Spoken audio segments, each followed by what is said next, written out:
Yes विद्वानों, नमस्कार। सभी का स्वागत, अभिनंदन।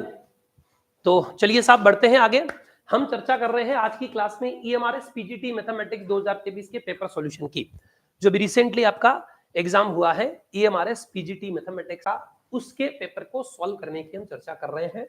हम सीधा डायरेक्ट मैथमेटिक्स के जो क्वेश्चन हैं उन पर आते हैं। अगर आपको आवश्यकता लगी तो मैं आपके जो रीजनिंग के क्वेश्चन हैं वो भी बाद में सॉल्व करवा दूंगा, लेकिन रीजनिंग के आसान क्वेश्चन है, गणित वालों को रीजनिंग के सवाल सॉल्व कराने की जरूरत नहीं पड़ती है।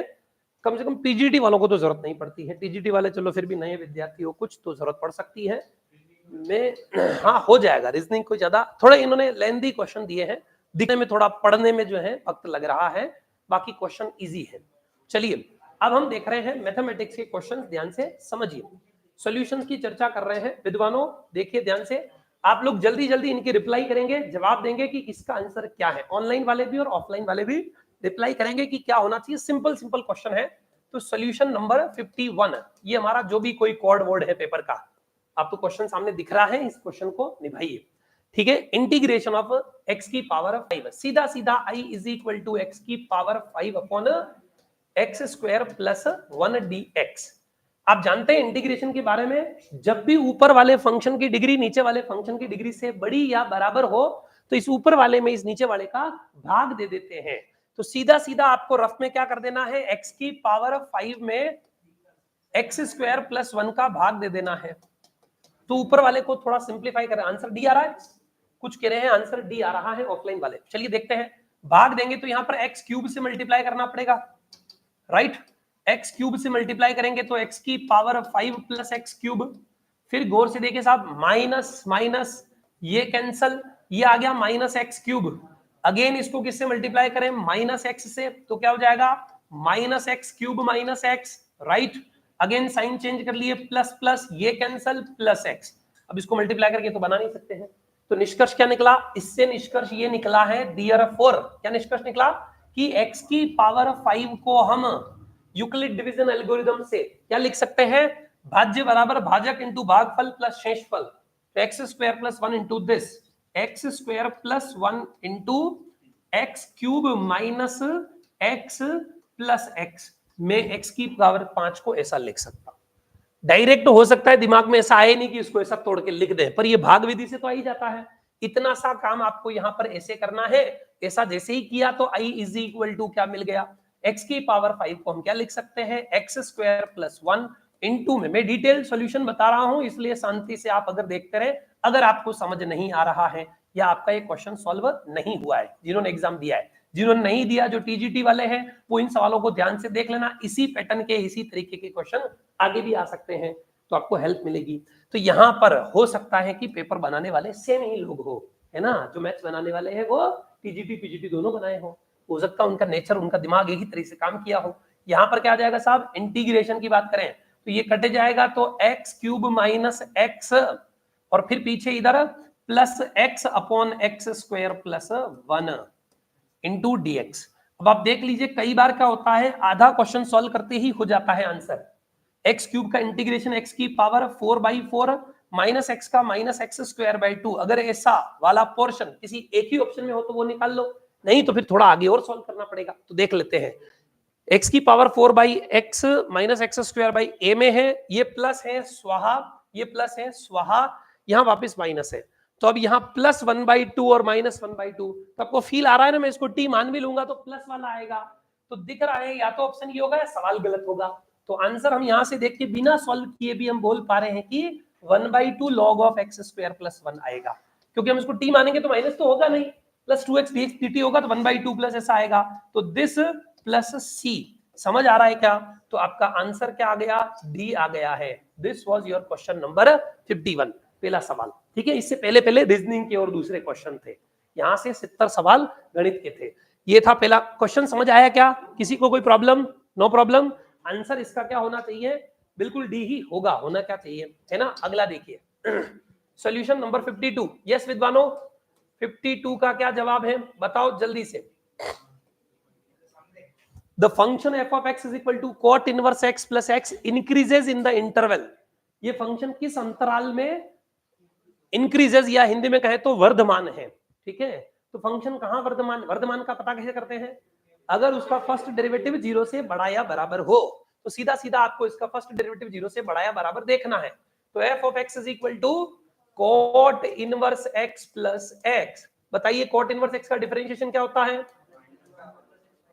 -1 अपॉन 1 प्लस, और x का डिफरेंशिएशन +1। एलसीएम लीजिए, हाल क्या हो जाएगा? -1 plus 1 plus x square divided by 1 plus x square. बताइए 1 से 1 कैंसल, तो x square upon 1 plus x square. बताइए ये कब पॉजिटिव रहेगा? 0 से बड़ा या बराबर? हमेशा रहेगा पॉजिटिव। समझ आ रही है? कुछ भी x लिखो हमेशा पॉजिटिव रहेगा। तो निष्कर्ष क्या निकला? implies f dash x is always greater than is equal to 0 for all x lying between -infinity to +infinity। तो आंसर क्या आ जाएगा? therefore आंसर तो आ गया है ए। है कि नहीं आसान? बिल्कुल आसान है। दिखने में शक्ल ऐसे ही लग रही है, बाकी सवाल तो लड्डू ही है। अगला क्वेश्चन देखिए साहब, क्वेश्चन नंबर 3। हाँ जी साहब, सॉल्व कीजिए जल्दी से। डेफिनेट इंटीग्रल का क्वेश्चन है। ठीक है साहब, डेफिनेट इंटीग्रल में क्या पूछा है? मैं सवाल बाई चांस आपको नहीं दिख रहा हो तो लिख देता हूं। सॉल्यूशन नंबर 53 की बात की जा रही है। डेफिनेट इंटीग्रल आपके सामने है। आई इज इक्वल टू इंटीग्रेशन -π/2 से इंटीग्रेशन +π/2, और पीछे क्या है? 1 प्लस e की पावर sin x dx। अब गौर से देखिए साहब, हम क्या करेंगे? ठीक है साहब, आपके पास एक प्रॉपर्टी है, डेफिनेट इंटीग्रल है, तो डेफिनेट इंटीग्रल के अंदर प्रॉपर्टीज होती है 5, 7, 8, है ना? तो एक होता है a plus B minus x, अगर हम लगाते हैं तो भी यही रहता है। जानते हैं ना कि a plus B minus x. एक प्रॉपर्टी होती है 0 से a f of x dx, इसको P4 बोलते हैं। और एक होती है P5 या P3 P4 होती है या P4 P5 होती है, उससे कोई फर्क नहीं पड़ रहा नंबर से। पर ये होता है कि हम इसी इंटीग्रल को 0 से f of a minus x लिख दें, कोई फर्क नहीं पड़ता है। एक तो ये प्रॉपर्टी है। ये प्रॉपर्टी किसका पर्टिकुलर केस होता है? ये प्रॉपर्टी होती है पर्टिकुलर केस a से b f of x dx का। ठीक है साहब, यहां पर हम क्या कर सकते हैं? This plus this minus x भी लिख सकते हैं। तो इंटीग्रल a से b ऐसे ही रहता है, f of a plus B minus x. तो a plus B minus x भी लिख दें तो भी यही हम इसको इसके बराबर लिख सकते हैं। तो हम यहाँ a प्लस बी करेंगे तो हाल क्या हो जाएगा? तो i is equal to a plus B, तो 0 माइनस एक्स मतलब साइन माइनस एक्स। तो यही i इज इक्वल टू क्या हो जाएगा? -π/2 से +π/2। गौर से देखिए, -π/2 से +π/2, और क्या हो जाएगा?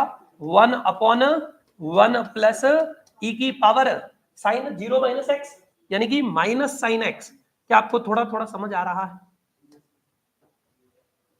थोड़ा इसको हम क्या लिख सकते हैं? 1 अपॉन e की पावर साइन एक्स। तो i इज इक्वल टू, गौर से देखिए साहब, मैं इसको माइनस ऐसे प्लस से लिख रहा हूं, है ना? बाद में 0 से π/2 कर लेंगे।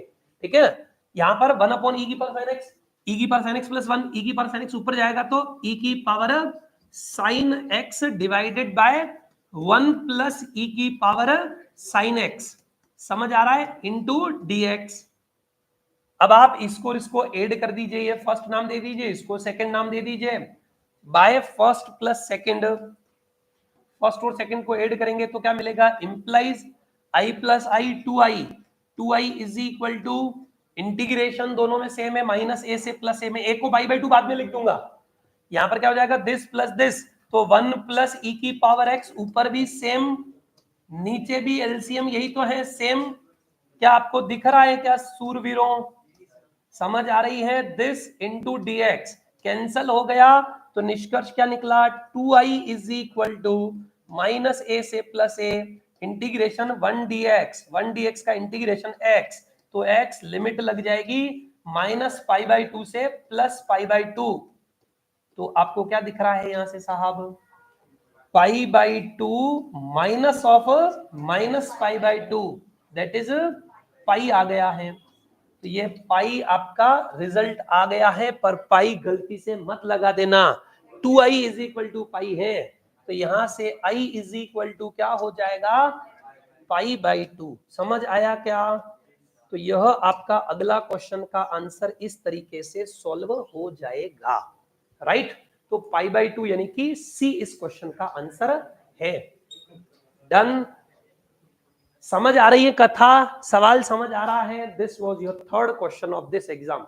अगला देखिए साहब, लड्डू, अगेन डेफिनेट इंटीग्रल। अब ये तो हिंट ही दे रखा है सवाल में सॉल्व कैसे करना है, जो बराबर में आंसर दे रखा है ना कि 10x/2 है तो x/2 में बदलना है। बाकी डायरेक्ट देते तो दिमाग लगाना पड़ता, लेकिन बोल रखा है is equal to log of 1 + 1/k 10x/2, तो x/2 में कन्वर्ट कीजिए। i इज इक्वल टू, मैं तो इंटीग्रेशन ही सॉल्व कर देता हूं, गौर से देखिए, dx अपॉन क्या है 1 + 2 sin x।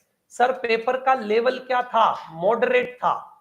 न इसको आप इजी बोल सकते हैं, न इसको आप डिफिकल्ट बोल सकते हैं, एवरेज था पेपर।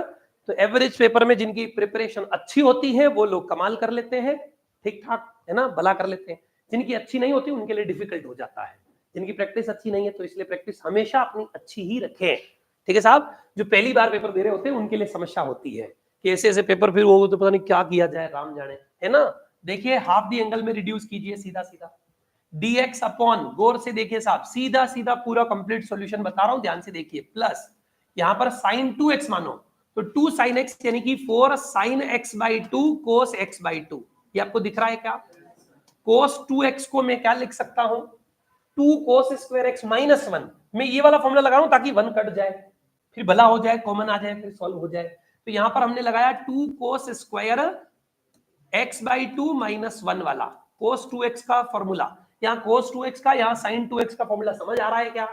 सारे फॉर्मूले लिखने की तो जरूरत नहीं है ना, इतना तो अकल है। अब आप यहां से क्या कीजिए, cos square 2 cos square x common ले लीजिए, तो 1/2 बाहर आ जाएगा। गौर से देखना मैं कर क्या रहा हूं, मैं सारी स्टेप्स एक एक नहीं लिख रहा हूं, आइडिया दे रहा हूं। मान के चल रहा हूं कि आप पेपर सोल्यूशन देख रहे हैं, इसका मतलब तैयारी आपकी है, थोड़ी बहुत आपको अकल विकल है। बिल्कुल फ्रेशर है वो तो पहले पढ़ो, फिर पेपर सोल्यूशन पे आएंगे, है ना। पहले पढ़िए, नॉलेज लीजिए कैसे इंटीग्रेशन करते हैं, ट्रिग्नोमेट्री कैसे सॉल्व होती है, फिर आइए। 2 cos स्क्वायर x ऊपर जाएगा तो क्या हो जाएगा, sec स्क्वायर x/2 और डिवाइडेड बाय, यहां पर 2 cos स्क्वायर, एक cos तो हो गया, एक cos डिवाइड में आएगा तो 2 tan x/2 हो जाएगा। समझ आ रहा है कि नहीं? प्लस पीछे 1 हो जाएगा, यहां क्या आ गया dx, मान लीजिए 10 x/2 को t sec स्क्वायर x, है ना। तो लेट हमने क्या कर दिया, लेट 10 x/2 को t मान लिया है। 10 x/2 को t मानेंगे तो क्या हो जाएगा, 1/2 sec स्क्वायर x/2 dx, तो भला हो गया पूरा। 1/2 sec square x/2 dx is equal to क्या आ गया, dt आ गया है। कुछ समझ आ रही है क्या बात? पुट कर दीजिए माथे पर, तो i is equal to integration of this, ये पूरा क्या हो जाएगा, मल्टीप्लाई हो गया dt, तो dt डिवाइडेड बाय 2t + 1, है ना लड्डू, 2t + 1। और इंटीग्रेशन आप जानते हैं इसका, log ऑफ 2t + 1, और 2t + 1 का डिफरेंशिएशन वापस करना ना भूलें, तो डिवाइड में आएगा 2। थोड़ा और सॉल्व कर लेंगे, प्लस c भी लगता है, थोड़ा और सॉल्व करेंगे, t की जगह t की वैल्यू लिख दो, क्या आ रहा है 1/2 log ऑफ 2t, t हमने लिखा 10x/2, 2 10x/2 + 1। अब इन्होंने जो बोला है वो देख लो, प्लस c, इन्होंने बोला है वैल्यू ऑफ k, तो दिख रहा है ना k की वैल्यू, तो इंप्लाइज यहां से k की वैल्यू 1/2 आ रही है।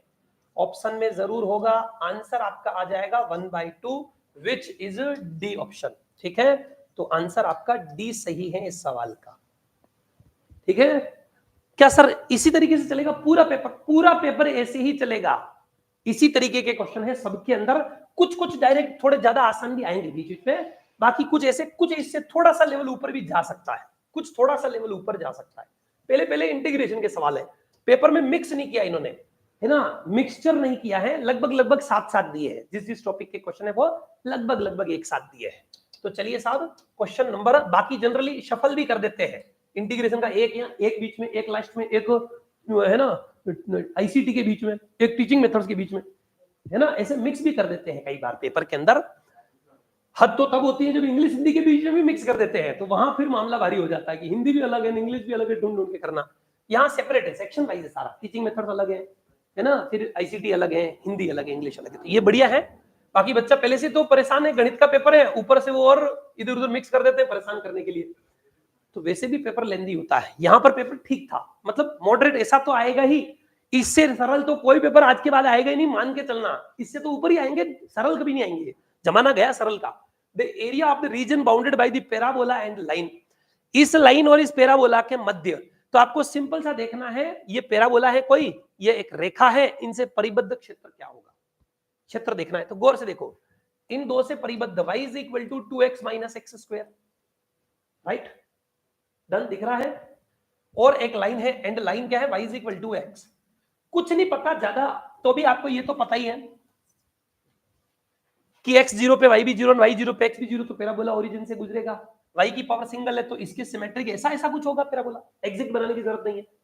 y is equal to x line हमें पता है बीच में से ऐसी कुछ गुजरेगी, है ना, लगभग लगभग बना लो, एग्जैक्ट बनाने की जरूरत नहीं है। आपको पता चल रहा है दोनों इस बिंदु से गुजर रहे हैं और दोनों यहां कहीं कट कर रहे हैं, तो इनके बीच का ही तो क्षेत्रफल, ये बाउंडेड रीजन यही तो है। तो अब y is equal to x में अगर इसमें रखता हूं, तो गौर से देखिए, ये अगर मैं यहां पुट करता हूं तो क्या मिलेगा, x is equal to 2x minus x square, implies x square minus x is equal to 0, और यहां से क्या पता चला, x इंटू एक्स माइनस 1 बराबर 0, तो x की दो वैल्यू क्या आ रही है, 0 और 1, और x जहां 0 है y भी वहां 0 है, x जहां 1 है y भी वहां 1 है, तो ये वाला पॉइंट इंटरसेक्शन पॉइंट तो क्या आया, 0 0, और ये वाला इंटरसेक्शन पॉइंट क्या आया, 1 1। बस अब आप सॉल्व कर लो। मार साहब हमें तो एरिया भी एरिया कुछ पूछा है ना, एरिया बाउंडेड बाय रीजन, है ना, इस परिबद्ध क्षेत्र, तो पहले y के लाइन के ऊपर स्ट्रिप लगाएंगे, तो required area is equal to, इतनी अक्ल तो आपको होगी, 0 से 1, x की लिमिट 0 से 1, और क्या लगाते हैं, y dx माइनस, ये y किसका है, लाइन वाला y, और उसमें से इस पैराबोला के नीचे नीचे वाला एरिया, तो माइनस क्या हो जाएगा, इंटीग्रेशन, इसमें भी लिमिट तो 0 से 1 ही है, यहाँ y dx, और आपकी सुविधा के लिए y1 y2 लिख देता हूं, y1 क्या है, ये लाइन वाला, y2 क्या है, ये पैराबोला वाला। तो लाइन से y1 की वैल्यू, लाइन से y1 की वैल्यू x है, तो 0 से 1 x dx समझ आ रहा है, माइनस इंटीग्रेशन 0 से 1 y2 पैराबोला से क्या है, 2x minus x square,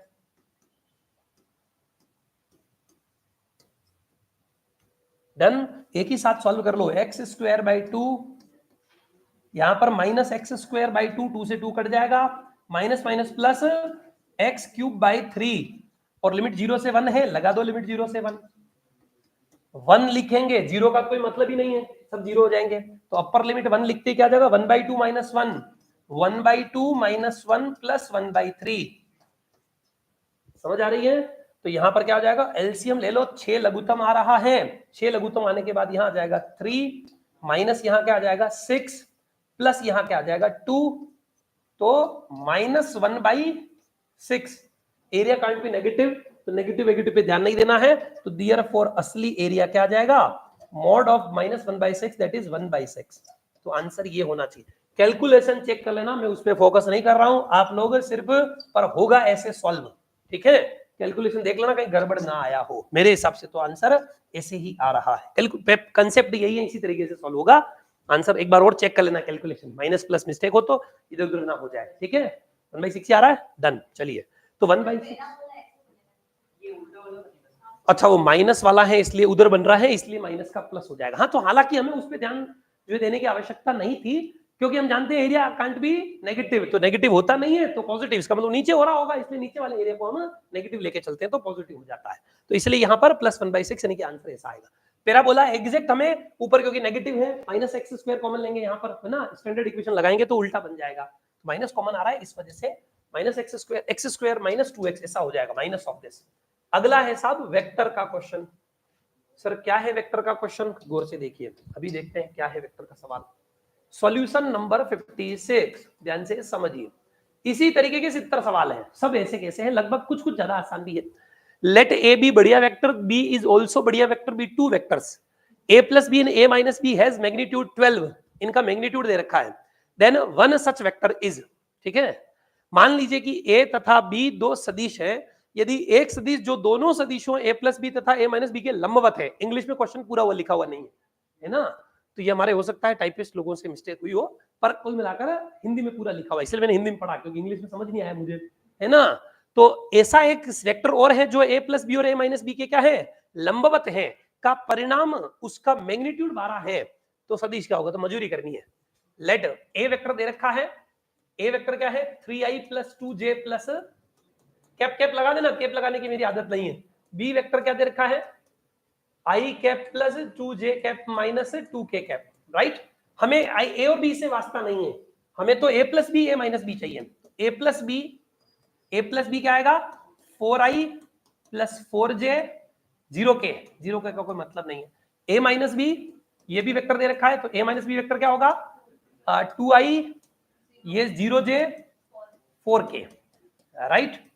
and let हमें एक नया वेक्टर चाहिए और वो वेक्टर मान लीजिए x वेक्टर, क्या मान लीजिए xi plus yj plus zk मान लीजिए वेक्टर है तीसरा, हमने मान लिया अकॉर्डिंग टू प्रॉब्लम, प्रश्न के अनुसार ये वेक्टर इन दोनों के क्या है, लंबवत है। अकॉर्डिंग टू प्रॉब्लम क्या होगा, लंबवत का मतलब क्या होता है, this dot this is equal to 0 होता है, this dot this is equal to 0 होता है। According to problem x dot a plus B, तो x dot a plus B क्या आएगा 0 आएगा। थोड़ा मजूरी वाला लग रहा है मुझे, पर फिर भी ठीक है। 4x plus 4y is equal to 0 implies y is equal to minus x. Done. दूसरा x dot a minus B, इनके भी परपेंडिकुलर है, तो डॉट प्रोडक्ट 0 होता है ना परपेंडिकुलर वेक्टर का, तो ये क्या आ जाएगा 2x प्लस 0y और 4z, right, plus 4z is equal to 0, तो यहां से z इज इक्वल टू क्या आ जाएगा minus x by 2। Am I right? Check करते रहना कैलकुलेशन मिस्टेक ना हो। एंड एक और चीज दे रखी है का परिमाण 12 हो, हैज अ मैग्नीट्यूड 12, वो जो नया वेक्टर है उसका मैग्नीट्यूड भी 12 है। एंड मैग्नीट्यूड जानते हैं ना, under root of x square plus y square plus z square, under root of this is equal to 12, तो अंडर रूट हटा देंगे तो 144 कर लो। डन। यहां से वैल्यू पुट कर दीजिए, एक्स स्क्वायर तो x square, y square minus x तो माइनस एक्स, तो ये भी एक्स स्क्वायर, जेड स्क्वायर तो x square by 4 is equal to 144, right. LCM ले लीजिए, 4 दूनी 8 और 1 9, तो यहां से 9x square by 4 is equal to 144, ये 12 का स्क्वायर है, तो ये क्या हो जाएगा x square is equal to 12 का स्क्वायर इंटू 2 का स्क्वायर बाय 3 का स्क्वायर, 24/3, x की वैल्यू 8 आ रही है, एम आई राइट? और x 8 है तो y माइनस 8 हो जाएगा, implies y is equal to minus 8 and z is equal to minus 4। तो आपका वेक्टर मिल गया कि नहीं? Therefore vector x is equal to xi यानी 8i plus yj minus 8j 8k minus 4k। देख लो कौन सा है ऐसा, कोई दिख रहा है क्या? 4 में है, अच्छा कॉमन ले रखा है, ठीक है कॉमन ले लो, 4 कॉमन ले, 2i minus 2j plus k, 2i minus 2j minus k, D है ना, तो ये आंसर आ जाएगा इसका डी। थोड़ा इसमें पूरा पेज भरा है, बाकी अभी तक इतने भी की उनमें पूरा पेज तो भरा ही नहीं, पर आसान है, पेज भली भरा, पर वो डॉट प्रोडक्ट और फिर एक्स और वैल्यू निकालनी है, तो पूरा इन्होंने कहा मजूरी करके निकालो।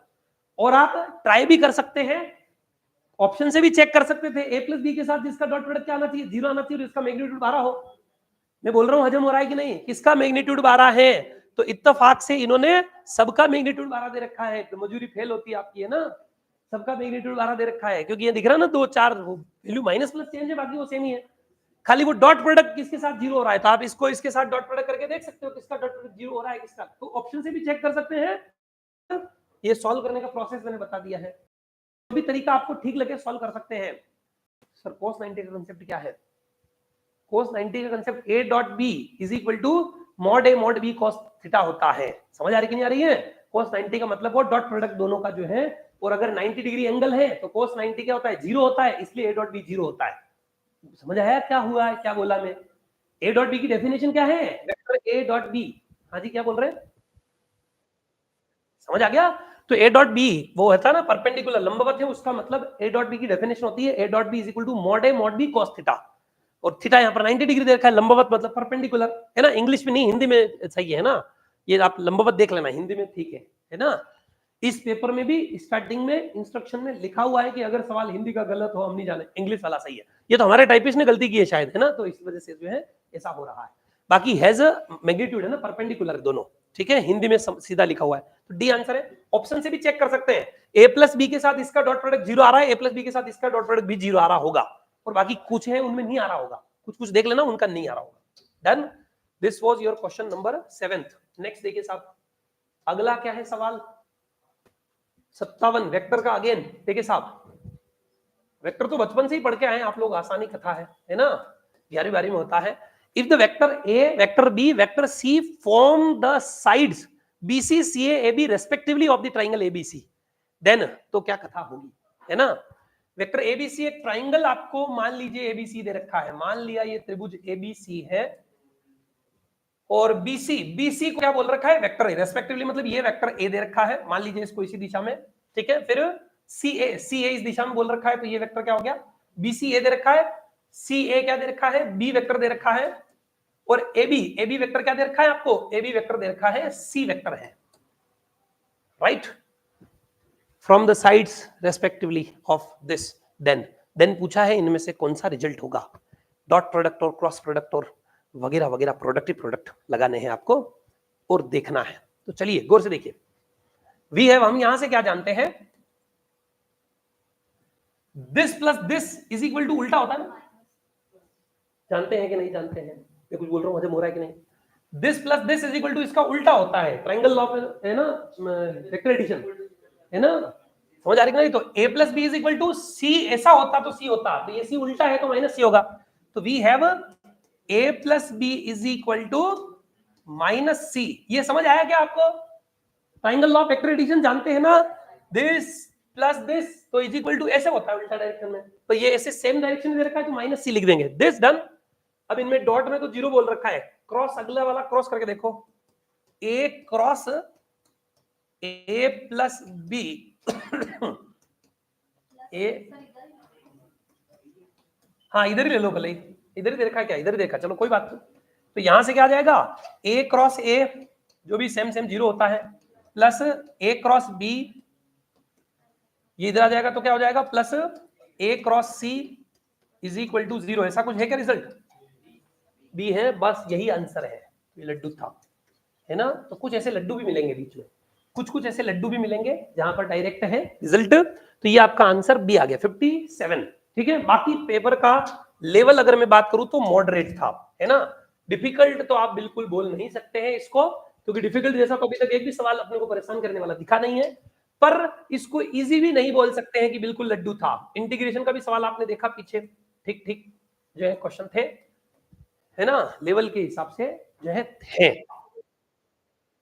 साहब आप कर रहे हो तो इजी लग रहे हैं, हमारे वो प्रैक्टिस की कथा है ना, प्रैक्टिस की बात है। अब हमारा दिन रात यही काम है तो थोड़ा वो फर्क पड़ता है। तो हम सर आप कर रहे हो तो यूं लग रहा है कि लड्डू है, आसान है, क्योंकि हमें पता है ना कि उस क्वेश्चन को कैसे निभाना चाहिए, किस तरीके से सॉल्व करेंगे तो आनंद आ जाएगा। डेफिनेट इंटीग्रल हुआ, इनडेफिनेट हुआ, और थोड़ा हम भी पेपर पहले देख के आते हैं, ऐसी क्लास में आ जाएंगे उठ के होगा नहीं, है ना, तो समस्या हो जाती है ना, मुंह उठा के भी नहीं आते, थोड़ा देख के भी आते हैं कि पेपर कैसे सॉल्व हो रहा है। पर फिर भी उसके बावजूद भी इतना पेपर बोल रहा हूँ ना मॉडरेट है, इसका मतलब पेपर डिफिकल्ट नहीं है। तो सारे क्वेश्चन जो है मैंने देख लिए 70 के 70। तो general solution of the differential equation this है ना, x dy minus y dx। देखिए इस प्रकार के क्वेश्चंस को सॉल्व करने के लिए ध्यान से समझना, ये डिफरेंशियल इक्वेशन है। मैंने आपको डिफरेंशियल इक्वेशन के अंदर बताया है, जब भी डिफरेंशियल इक्वेशन सॉल्व करते हैं तब अगर आप इंस्पेक्शन लगाना जान रहे हैं तो उससे फास्ट तो कोई क्वेश्चन हो ही नहीं सकता। अगर आपको निरीक्षण विधि लगाना आती है वो फास्टेस्ट है, बाकी आप फिर मजूरी तो कर ही सकते हैं, dy बाई dx और फिर वो लगाओ और ये लगाओ। तो देखो इंस्पेक्शन सीधा मुझे यहां से दिख रहा है x dy minus y dx divided bye कितना, अगर इस क्वेश्चन को इंस्पेक्शन से करोगे तो सेकंड्स का है ना, वरना मिनटों में सॉल्व होगा और फिर पेपर डिफिकल्ट बन जाएगा। अगर आप इंस्पेक्शन लगा रहे हैं तो ये शायद tan inverse x by y या y बाई x इसी का होता है डिफरेंशिएशन। देखते हैं tan inverse x by y लगाते हैं, देखिए पहले एक बार क्या होता है फॉर्मूला, गौर से देखिए, D by differentiation of this, देख लेते हैं मन में, याद नहीं है तो क्या फर्क पड़ रहा है।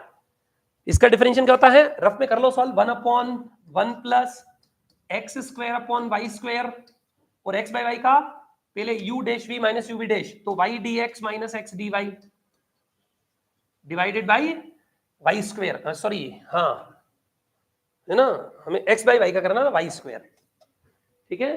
तो यहां पर क्या हो जाएगा, y स्क्वायर x स्क्वायर ऊपर जाएगा, y स्क्वायर से y स्क्वायर कट गया, y dx minus x dy तो उल्टा है तो माइनस लिख दो, इज इक्वल टू dy। मैं कुछ बोल रहा हूं, हजम हो रहा है, समझ आ रही है? हमने रफ में डिफरेंशिएशन करके चेक कर लिया है, तो ये डिफरेंशिएशन होता है minus of tan inverse x by y का। समझ आ रही कि नहीं आ रही है? ठीक है कि नहीं? बिल्कुल ठीक लग रहा है। नाउ इंटीग्रेटेड, ये इंस्पेक्शन इतना जल्दी सवाल को सॉल्व कर देता है। बाकी सॉल्व तो आप कर ही सकते हैं dy बाई dx बना के, और इसको इधर ले जाके dy by dx by dy बना के, और फिर IF लगा के और मजूरी करके, और फिर मजूरी में तो 1.5 पत्ते में हो जाएगा। पर आप उससे पहले अगर आप कंपटीशन एग्जाम की प्रिपरेशन कर रहे हैं तो आप इंस्पेक्शन को, मैं तो कह रहा हूं कि उसको हथियार की तरह यूज करें, शस्त्र के जैसे उपयोग करें अगर आप डिफरेंशियल इक्वेशन पढ़ रहे हैं। मजूरी तो हर आदमी करेगा, लेकिन जल्दी कैसे करें? तो मैंने सुना कुछ लोगों से कि पेपर बहुत लेंदी था, तो लेंदी वो तभी बन जाता है जब क्या होता है, आपकी अप्रोच जो है वो ऐसी ना हो। अगर ऐसी लगाएंगे तो जल्दी होगा। ये देखो लड्डू हो गया ना, minus tan inverse x by y is equal to y plus c, हो गया ना सॉल्व। ये इधर गया तो माइनस ऑफ दिस, कुछ गड़बड़ किया है क्या हमने? आ ही नहीं रहा है, किसी ऑप्शन में नहीं है, तो सर आपने डिफरेंशिएशन गलत किया है। tan inverse x by y, वापस देखो tan inverse x by y का डेरिवेटिव क्या होता है ना? Differentiation of this is equal to, लिख ही देता हूं इसको, है ना। तो पहले क्या होगा, 1/1 plus x square upon y square, फिर x बाई वाई का u dash v minus u v dash upon v square. तो ये क्या आएगा, x dy minus y dx, नहीं x dy नहीं आएगा, y dx minus x dy ही होगा, y dx minus x dy divided by y square. और यहां पर इन्होंने ऐसा नहीं दे रखा ना, y dx minus x dy नहीं दे रखा है, x dy minus y dx दे रखा है ना। तो चलिए काम करते हैं, माइनस जो है वह tan inverse x by y अगर हम ट्राई करें तो tan inverse y by x लग जाएगा, है ना। बिल्कुल ठीक बोल रहे हैं, माइनस है तो ऊपर चला जाएगा, तो यह माइनस लगाने की जगह क्या लगेगा, tan inverse y by x। अगर ऐसा लगाते हैं तो वो देखिए tan इनवर्स यहां पर क्या हो जाएगा, इधर पीछे वाले में थोड़ा चेंज आ जाएगा, है ना।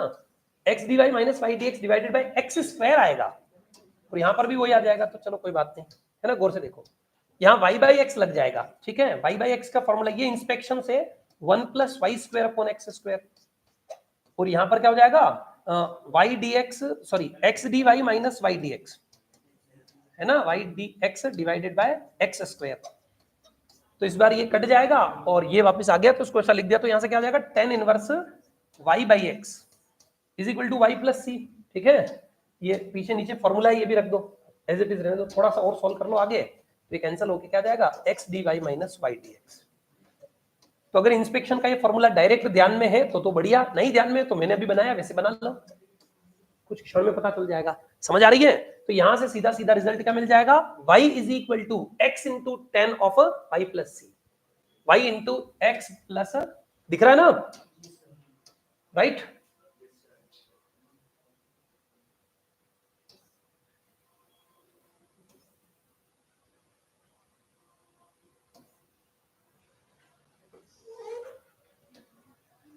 थोड़ा छोटा कर लेते हैं, मेरे यहाँ और जरूरत चाहिए, तो y is equal to x into tan of y plus c.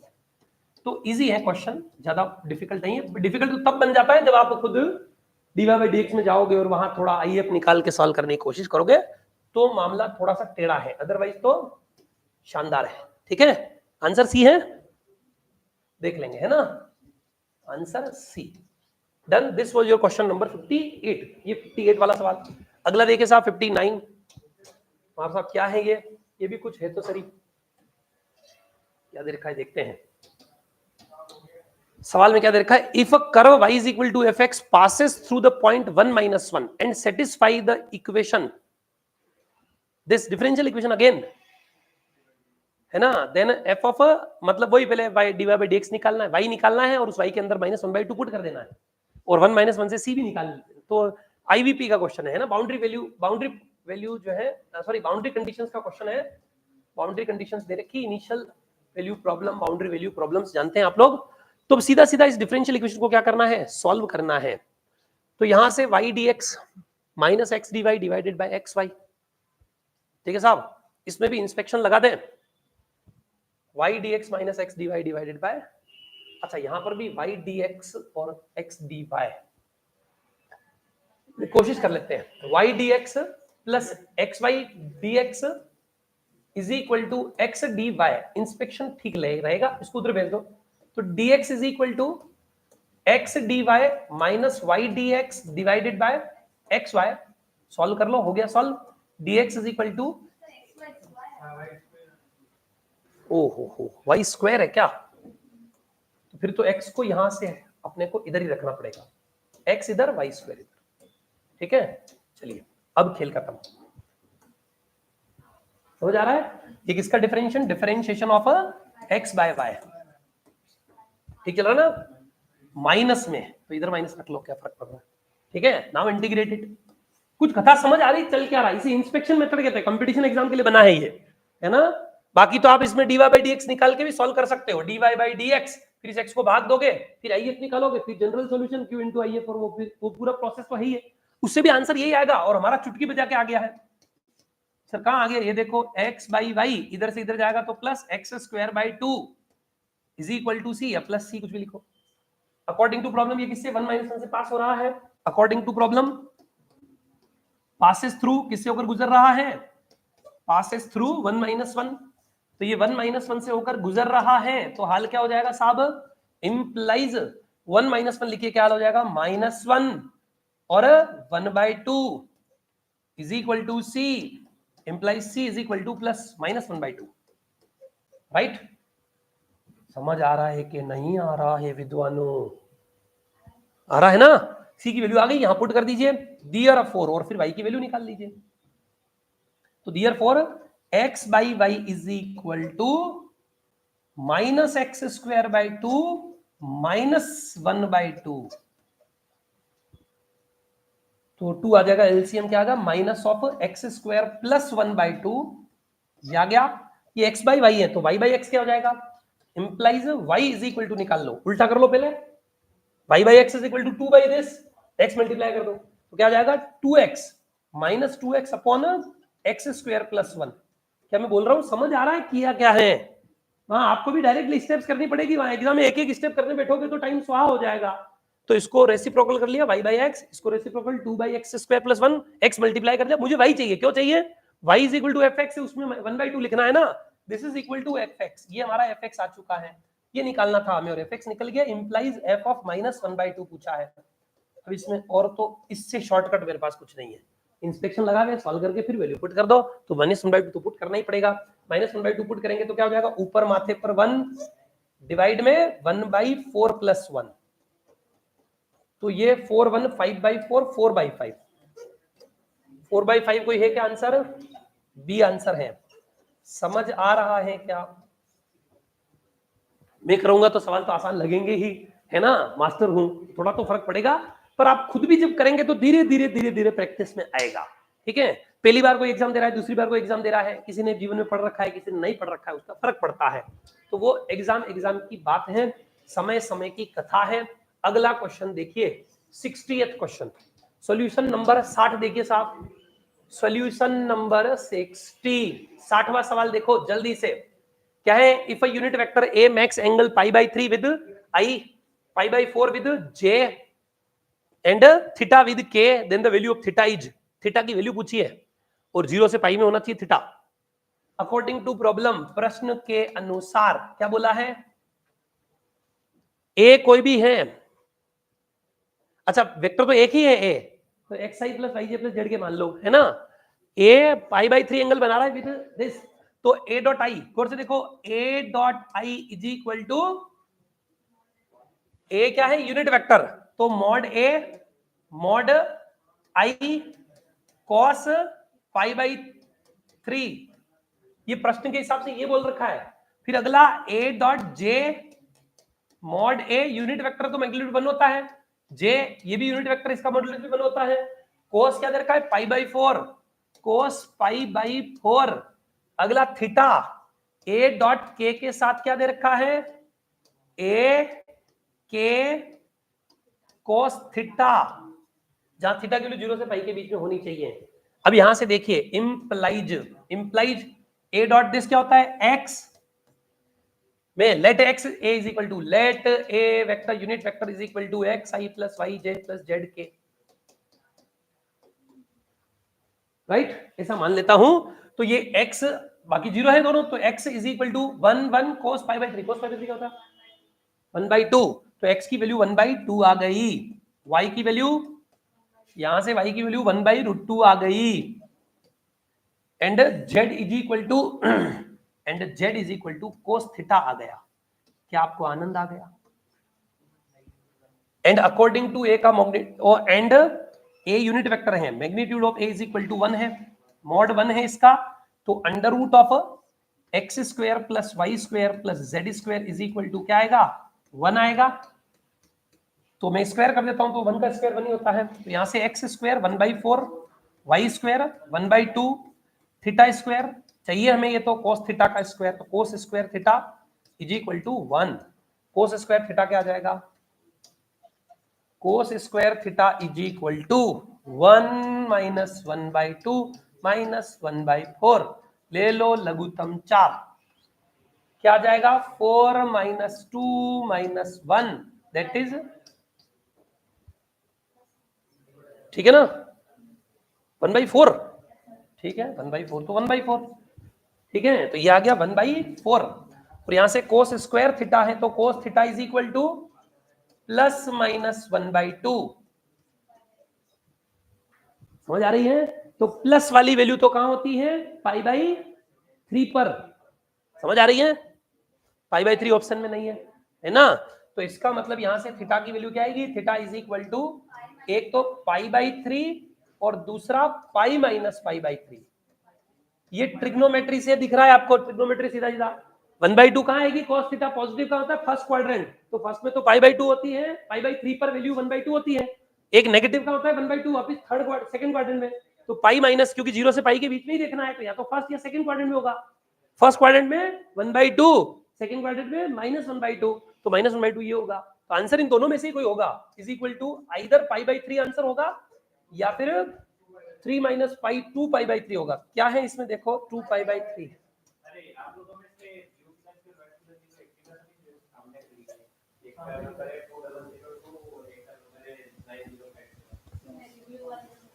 ठीक है, जो भी ये ब्लू कलर की और रेड कलर की कार लाए हो वो अपनी कार जो है बाहर से थोड़ा सा जो है सही जगह रख दे, पार्किंग का इश्यू है। चलिए फिर आगे बढ़ते हैं, ठीक है, इधर उधर जो है कर दीजिए जगह सही, व्यवस्थित जगह। ये देखिए 68 क्वेश्चन समझ आ गया क्या? बढ़े आगे, डन। इस तरीके से आपका आंसर इसका बी आ जाएगा। अगला क्वेश्चन देखिए साहब, क्या है अगला? शॉर्टेस्ट डिस्टेंस, लड्डू, ये जमाना गया, ऐसे सवाल अब नहीं आएंगे, पहले आते थे, ये अब जमाना नहीं है ऐसा सर, इसी जमाने में तो आया है, आ गया है तो सरल है, इसको सरल मान लो। मतलब अब आने वाले पेपर में आप ध्यान से समझना, आरपीएससी में नहीं आएगा, वहां कंपटीशन और भी जो है हाइक पे हो सकता है, क्योंकि वहां पर ग्रेजुएशन के क्वेश्चन आएंगे तो उनके पास स्कोप बहुत है, इसे क्वेश्चन देने की जरूरत नहीं है वहां पर, है ना। हालांकि ये 12वीं में तो इस शक्ल की है ना स्ट्रेट लाइन होती नहीं है, ग्रेजुएशन में होती है, पर फिर भी शॉर्टेस्ट डिस्टेंस का डायरेक्ट फॉर्मूला है। अब डायरेक्ट फॉर्मूले वाले सवाल थोड़ी पूछते जीवन में। चलिए लाइन 1 2 2 दे रखी है, x plus 1/3 is equal to y plus 2/1 is equal to z plus 1/2, है ना। लाइन 2 दूसरी लाइन दे रखी है, क्या है? x minus 2/1 y plus 2/1 2 z minus 3/3। Shortest distance formula क्या होता है मार साहब? शॉर्टेस्ट डिस्टेंस फॉर्मूला होता है x2 minus x1 y2 minus y1 z2 minus z1। Simple graduation का छोटा सा सवाल है, हालांकि 12वीं में भी वेक्टर की फॉर्म में होता है ये, है ना, 3D ज्योमेट्री वेक्टर की फॉर्म में। फिर अगला L1 M1 N1 और L2 M2 N2 डिवाइडेड और होता है अंडर रूट ऑफ। हो सकता है नए पहली बार जो पेपर दे रहे हो उनके लिए ये बारीक लगता हो उनको, तो इसलिए ये ऐसा दे दिया है। तो यहाँ होता है sigma M1 minus M1 N2 minus M2 N1, ठीक है साहब। सिग्मा का मतलब है एक बार इन दोनों का minus, this into this minus this into this, फिर प्लस में एक और क्या आएगा, this into this minus this into this, फिर प्लस में क्या आएगा, दिस, पहले इन दोनों का माइनस, फिर इन दोनों का माइनस, फिर फर्स्ट इसका इसका। तो सिग्मा का मतलब ये है। तो वैल्यू पुट कर दीजिए और सॉल्व कर लीजिए। देयर फॉर शॉर्टेस्ट डिस्टेंस, तो मजूरी वाला सवाल था, थोड़ा सा मजूरी वाला है, कोई ज्यादा तो नहीं है। x2 माइनस x1, अब आपको x2 minus x1 calculation mistake हो जाती है यहाँ पर, इसलिए आंसर इन्होंने हो सकता है इसलिए पूछा हो। देख लो x2 क्या है 2 माइनस x1, तो ये माइनस और माइनस 1 यानी +1 हो जाएगा। मैं डायरेक्ट लिख दूं x2 माइनस x1, गौर से देखिए मैं डायरेक्ट लिख रहा हूं, यहां पर क्या है x2 that is 2 minus of -1 तो 3 आ जाएगा, y2 -2 माइनस ऑफ -2 तो +2 0 हो जाएगा, z2 3 क्या होता है x minus x1 y minus y1 z minus z1, minus के पीछे जो होता है वो x1 y1 z1, ये माइनस के पीछे वाला x2 y2 z2, तो 3 माइनस ऑफ -1 दैट इज 4 हो जाएगा। फिर LMN ये तो 3 1 2 डिवाइडेड यहां पर 1 2 3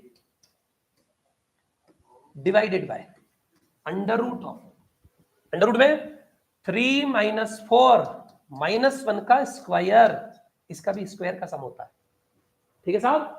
फिर अगला क्या है 9 माइनस 2 तो 7 का स्क्वायर, 6 माइनस 1 5 का स्क्वायर, बस हो गया, सॉल्व कर लो। 3 माइनस 4 3 इंटू -1 प्लस 0 से तो मतलब नहीं, 4 इंटू 6 माइनस 1 तो 5 और डिवाइडेड बाय इसी के भाग में क्या है ये 49 और 25 और 1 26 50 75 अंडर रूट 75, ठीक है। 20 माइनस 3 17 5 रूट 3 आंसर बी। तो ये क्वेश्चन तो डायरेक्ट था, है ना। फॉर्मूला जो है वो थोड़ा सा दिखने में ऐसा लग रहा है नहीं। अगर इस पे 50 सवाल किए हो तो मुश्किल नहीं है, 50 एक फॉर्मूले 50 सवाल इंपॉर्टेंट है ना, बहुत इंपॉर्टेंट है, ग्रेजुएशन में बहुत पूछा जाता है, तो 50 सवाल तो बनते हैं, तो 50 कर लो इस फॉर्मूले पे, जीवन में कभी नहीं भूलोगे। मतलब रिवीजन तो करके जाना पड़ेगा एग्जाम से पहले कि ऐसे ऐसे होता है, पर फिर भी एक क्वेश्चन पे, क्योंकि इंपॉर्टेंट बहुत है, ठीक है, समझ आ रही है। तो इसका आंसर आ जाएगा आपका बी आ जाएगा। हाँ जी बोलिए। सर अगर ये फॉर्मूला भूल जाए आदमी तो क्या हो, है ना, तो इसको वेक्टर फॉर्म में कन्वर्ट करके, इसी का वेक्टर फॉर्म वाला फॉर्मूला है तो वो भी याद रखना ही है, फॉर्मूला तो याद रखना पड़ेगा, बाकी शॉर्टेस्ट डिस्टेंस निकालने के लिए कोई तरीका नहीं है, या फिर डेरिवेशन तो वो इससे भी लंबा है, इसको डिराइव करके जो निकाला हुआ है ना वो इससे भी लंबा है, तो वो उससे जाने के लिए फॉर्मूला याद रख लो। और कोई शॉर्ट ट्रिक, हाँ ऑनलाइन में कोई कुछ पूछ रहा था, बोलिए विद्वान। फॉर्मूला तो याद रखना, ये फेमस फॉर्मूला है, आप ग्रेजुएशन पढ़ के आए हो तो आपको पता ही होगा, वहां तो इसके बिना काम ही नहीं चलता ना। फिक्स है कि क्वेश्चन एग्जाम में पेपर आउट होता है वहां पर तो, कि एक शॉर्टेज डिस्टेंस का सवाल आएगा, फिक्स है एक शॉर्टेज डिस्टेंस का क्वेश्चन आते ही आता है, और उसमें शॉर्टेज डिस्टेंस वाली लाइन का इक्वेशन भी पूछते थोड़ा लेंदी आता है ना। तो ये ग्रेजुएशन बेस था, मैं उसको ये ग्रेजुएशन बेस मान के चल रहा हूँ। 62 देखिए साहब, the angle between the line this and this is, इन दोनों के बीच का कोण पूछा है, लड्डू क्वेश्चन है ये भी, लाइन के बीच का एंगल पूछा है, गौर से देखिए इनके अगर आप देखें इन दोनों लाइन को तो 2x is equal to 3y is equal to -z, symmetrical form में कन्वर्ट करो तो आप इसको 6 से डिवाइड कर दो, x बटा 3 is equal to y by 2 is equal to z by -6, am I right. दूसरा भी सिमेट्रिकल फॉर्म में लिखो, एंड अगला क्या दे रखा है 6x is equal to -y is equal to -4z, 6 और 2 12, 12 से डिवाइड कर दो, x by 2 is equal to y by -12 is equal to z by -3, done.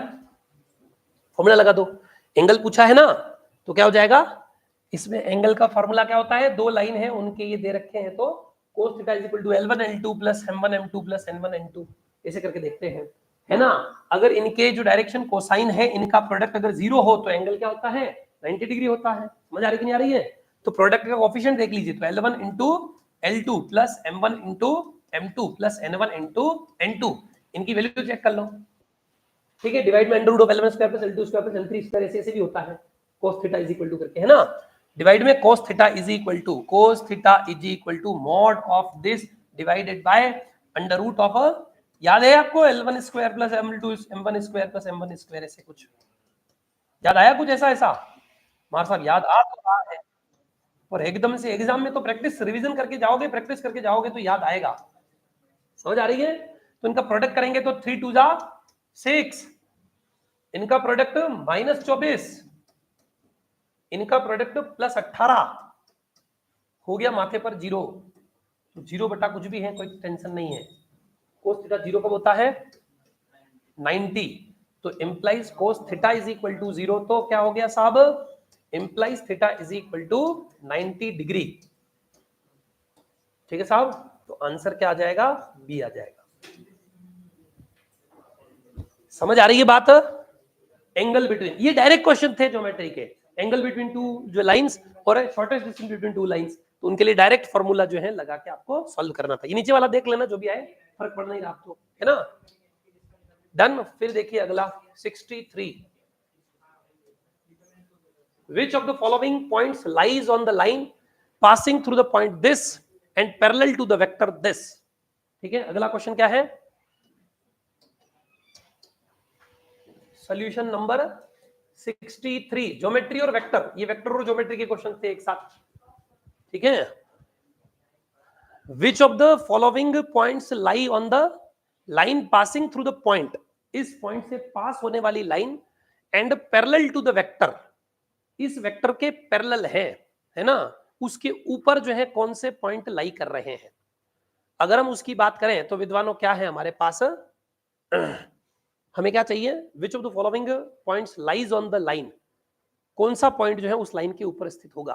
तो इसके पैरेलल है, तो अगर हम बात करें विद्वानों तो क्या होगा, इससे गुजर रही है लाइन, तो x माइनस 2/l यानी कि 1, y माइनस 3 तो y plus 3/m that is 3, z minus minus plus 4/, sorry z minus 5/4, z minus 5/-4। Done. ठीक है साहब, इस वेक्टर के पैरेलल है, तो हमने जो इसके कोफिशिएंट दिख रहे हैं वही को, पर अंडर रूट में डिवाइड में भी कुछ लिखना पड़ता है ना, इसका अंडर रूट मैग्नीट्यूड बनेगा इसका, है ना, LMN होना चाहिए। ये तो ABC है, डायरेक्शन रेशियोज है, डायरेक्शन कोसाइन चाहिए तो यूनिट वेक्टर होना चाहिए, फिर ऐसा है ना डिवाइड में, तो अंडर रूट ऑफ 1 + 9 + 16 है ना, 1 + 9 + 16, अंडर रूट वाले का वैसे जरूरत नहीं है। आप तो यहां पर देखिए कि कौन सा वेक्टर है, एक काम करो ना, एक काम करो, हटाओ इसको, ऐसा करने की जरूरत ही नहीं, आप तो इसे देखो, 2 पॉइंट का डिफरेंस देख लो, इनमें से जिन पॉइंट का डिफरेंस इसके पैरेलल आ रहा हो, वेक्टर बना दो, तो वो उससे पास होने वाली लाइन, ऐसा चेक कर लो। समझ आ रही कि नहीं आ रही है? तो हम क्या कर देते हैं, यहां से देख लेते हैं पैरेलल, पैरेलल के लिए क्या होता है, दो वेक्टर पैरेलल कब कहलाते हैं, है ना, क्रॉस प्रोडक्ट 0 होना चाहिए, ऐसा देखना है। ठीक है, या फिर जो है अगर उनका मैग्नीट्यूड क्या आ रहा हो, सेम आ रहा हो, डॉट प्रोडक्ट 0 होता है तो क्या होता है,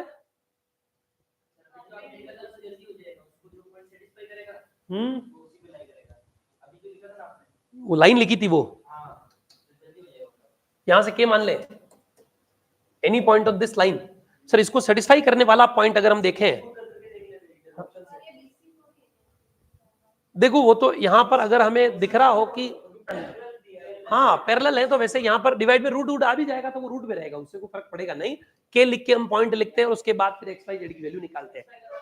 हालांकि LMN देखते हैं हम लोग, तो अगर हम देखें तो गौर से देखिए, 0 लिखेंगे तो यहाँ पर -2 आएगा, और 1 लिखेंगे तो यहाँ पर क्या आएगा 4/3, तो ये तो सेटिस्फाई नहीं कर रहा है। अगला देखें तो क्या आ रहा है, 3 - 2 1/1 दैट इज 1, यहाँ 0 तो 1, यहाँ पर 0 1 लिखेंगे तो 4 4 1, तो बी वाला सेटिस्फाई कर रहा है। अगला देखिए तो क्या हाल हो जाएगा, -2 -4/1, फिर 6/3, तो ये कैंसल, सेटिस्फाई नहीं कर रहा, ये 2 0 हो गया, फिर ये 0 नहीं हो रहा है, तो ये भी गलत।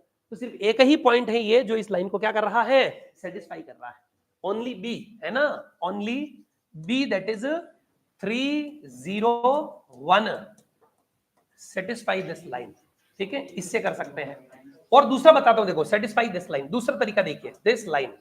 एक और अगर हम बात करें तो इनसे आप क्या कीजिए, 2 पॉइंट दे रखे हैं तो हम क्या कर देते हैं, लाइन बना लेते हैं। ठीक है साहब, वो इसके पैरेलल आनी चाहिए, तो यहां से क्या हो जाएगा, 3 - 2 दैट इज 1, 0 -3 यानी +3, और 1 - 5 -4। समझ आ रही कि नहीं आ रही है? तो मैग्नीट्यूड इसका और इसका क्या आ रहा है, इन दोनों पॉइंट्स का डिफरेंस क्या आ रहा है, दिख रहा है ना, स्लोप जिसे हम बोलते हैं, तो वो क्या आ रहा है, दोनों का सेम आ रहा है।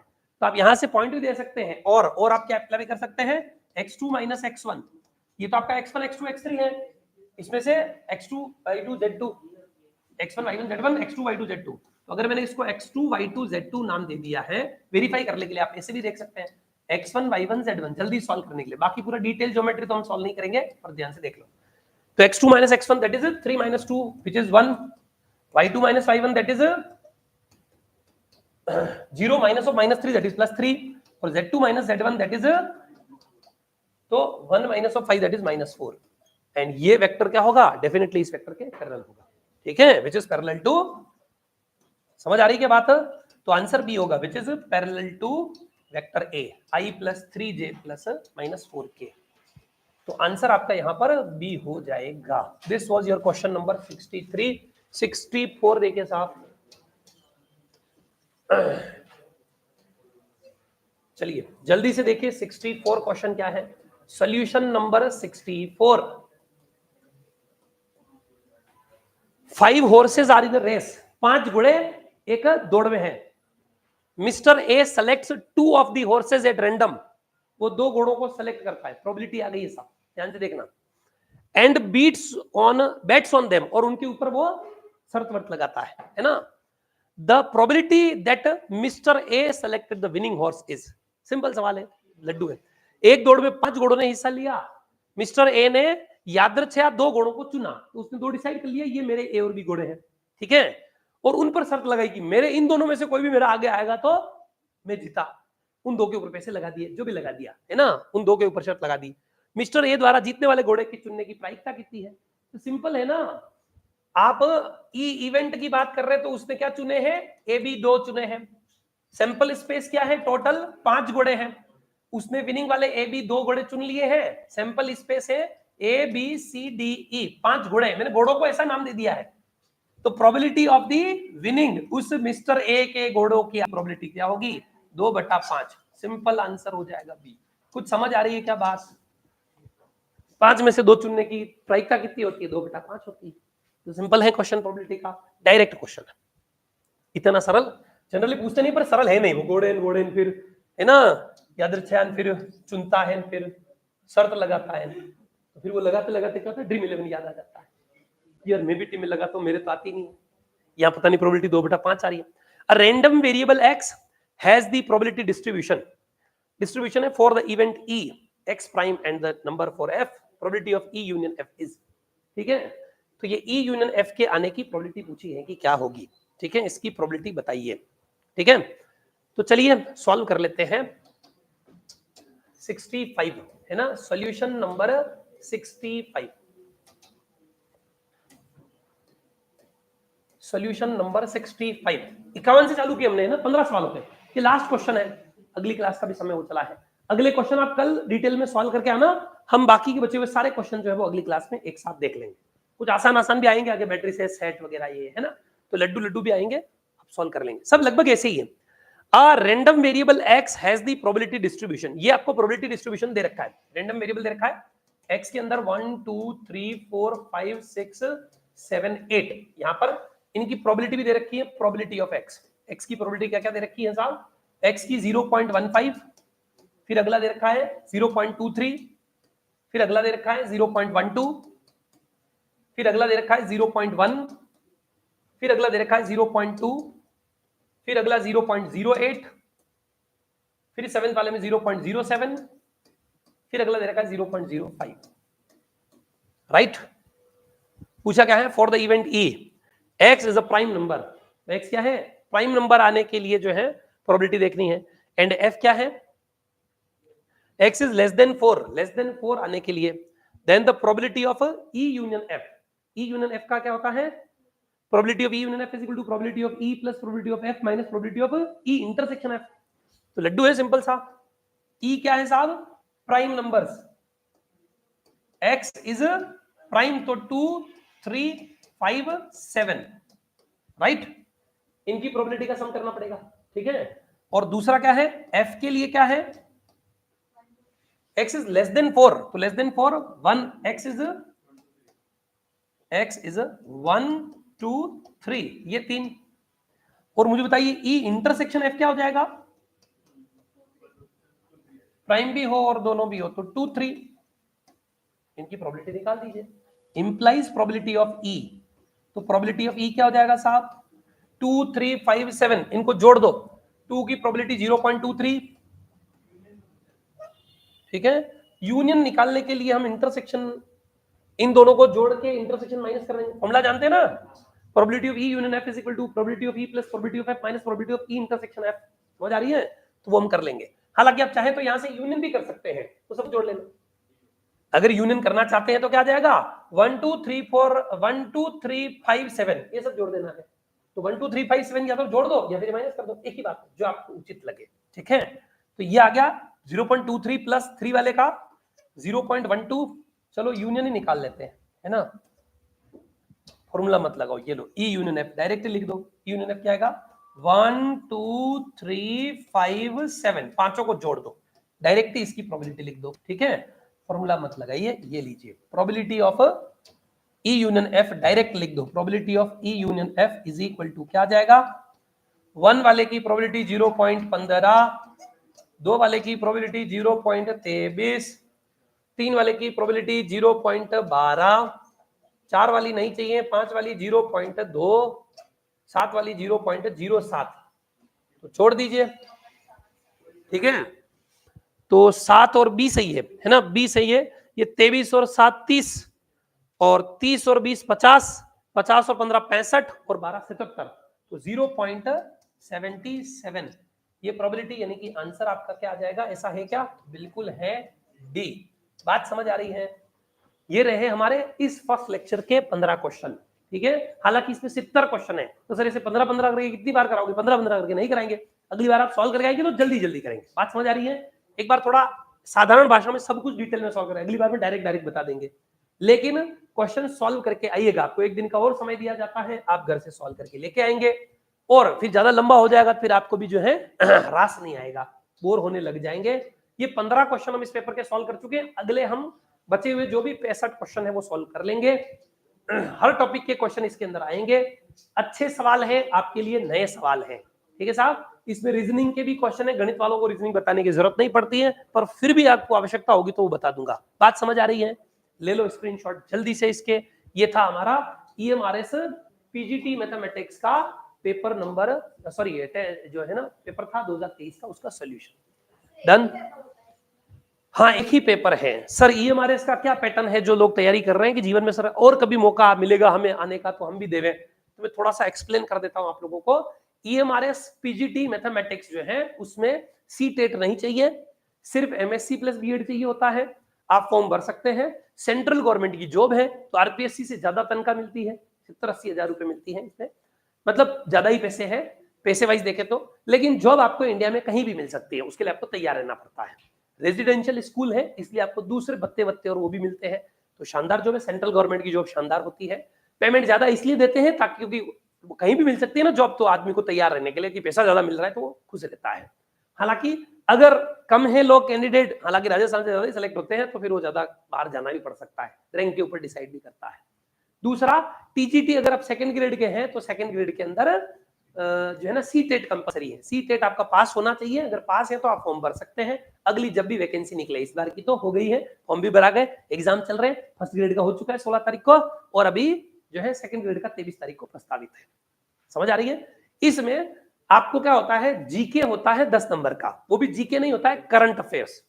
अगर अखबार पढ़ रहे हैं, रेगुलर बेसिस पे पढ़ रहे हैं, न्यूज चैनल में इंटरेस्ट है, जो कि होना चाहिए, नहीं है तो बना लो, वो तो होना ही चाहिए जीवन में, हर एग्जाम में आएगा करंट अफेयर्स। तो करंट अफेयर्स होता है 10 नंबर का, पीजीटी की बात कर रहा हूं इस एग्जाम, इसमें तो मैंने पूरा पेपर देखा है अभी। तो 10 नंबर का करंट अफेयर्स होता है, 20 नंबर का रीजनिंग होता है ना, जो गणित वालों के लिए हाथ का खेल होता है ना, रीजनिंग एप्टीट्यूड जिसको बोलते हैं। तो आसान आसान कथाएं हैं, लॉजिक देखते हैं कि खोपड़ा चल रहा है कि नहीं। तो 10 नंबर का तो करंट अफेयर्स, 20 नंबर का रीजनिंग, ठीक है साहब, और 10 नंबर का टीचिंग एप्टीट्यूड। वो टीचिंग एप्टीट्यूड आना जरूरी है कि बच्चों को कैसे पढ़ाओगे, कुटोगे कि नहीं कुटोगे, कि समझाओगे, तो वो उसमें ऑप्शंस होते हैं, वो आपको ध्यान रखना है। उसमें फिर वो मॉडल भी होते हैं, बहुत सारे लोगों ने दिए हुए सिद्धांत विद्धांत, वो भी याद रखने पड़ते हैं। तो टीचिंग एप्टीट्यूड 10 नंबर का टीचिंग एप्टीट्यूड होता है। 10 नंबर का आईसीटी होता है ना, वो वैसे भी टीचिंग एप्टीट्यूड के साथ है कि कंप्यूटर कैसे यूज करोगे जीवन में आप बच्चों को पढ़ाने के लिए, तो आईसीटी आपको आना चाहिए, कंप्यूटर बेसिक नॉलेज तो होना ही चाहिए। तो 10 नंबर का आईसीटी होता है। 5 नंबर का इसमें नेशनल एजुकेशन पॉलिसी है ना, टीचिंग एप्टीट्यूड के साथ साथ नेशनल एजुकेशन पॉलिसी है, वो आपको ध्यान में रखना होता है। वो वैसे भी आपको जनरल कॉमन है, वो करंट अफेयर्स ही है, और बाकी इसमें सब्जेक्ट होता है, यही है। 10 नंबर का हिंदी, 10 नंबर का इंग्लिश है, लेकिन वो कंपलसरी पेपर है, यानी कि वो 10 नंबर के जो हिंदी इंग्लिश है, अगर वो पास नहीं किए तो आपकी कॉपी चेक नहीं होती है, यानी कि 40% मार्क्स उनमें लाने होते हैं। नेगेटिव मार्किंग इसमें 1/4 है, 0.25। लगभग नेगेटिव नहीं है, ऐसा ही मान के चलो 0.25 कोई नेगेटिव मार्किंग नहीं होती। 4 ऑप्शन में 0.25 तो आप गणित कहती है कि सारे अटेंड करोगे तो भी नेगेटिव नहीं होगा, 0/0 प्रोबेबिलिटी ये कहती है नील रहता है ना। पर ये ज्यादा, जितने ज्यादा क्वेश्चन तुक्के लगाओगे तब प्रोबेबिलिटी अचीव करने के आस रहती है। कम पे गलत भी गड़बड़ भी हो सकता है, 4 सवाल की हो सकता है 3 गलत हो जाए, है ना, 1 सही हो, तो भी आपका क्या होगा, तो भी प्लस में रहेगा, है ना। अगर ऐसे हो गए, लेकिन कहीं आपने 6 सवाल किए और 5 गलत और 1 सही हो जाए तो उसमें आप नेगेटिव में चले, तो आसार बहुत कम है प्रोबेबिलिटी के हिसाब से, पर नाम मात्र है, पर डर के लिए कि आप बिल्कुल ही तुक्के ना लगाएं तो उसके लिए नेगेटिव मार्किंग भी रहती है। ठीक है, ये आपका पेपर ऑफ रिटन है। इसमें कोई 2 पेपर नहीं होते हैं, एक ही पेपर होता है, जैसे आपके आरपीएससी में होता है वैसा नहीं है यहाँ पर मामला, है ना। आरपीएससी में 2 पेपर होते हैं, जीके का अलग होता है, फिर सब्जेक्ट का अलग होता है, यहाँ पर ऐसा कुछ नहीं है। ठीक है, टीजीटी के अंदर भी सब कुछ यही है, सेम जो मैं भी बोला हूं। रीजनिंग 20 का नहीं होके 10 का होता है, और 10 का एक लैंग्वेज और होता है, क्योंकि 3 लैंग्वेज है ना, त्रिभाषी है ना, वो होता है ना कंसेप्ट टीजीटी में, तो 3 भाषाएं पढ़नी पड़ती है।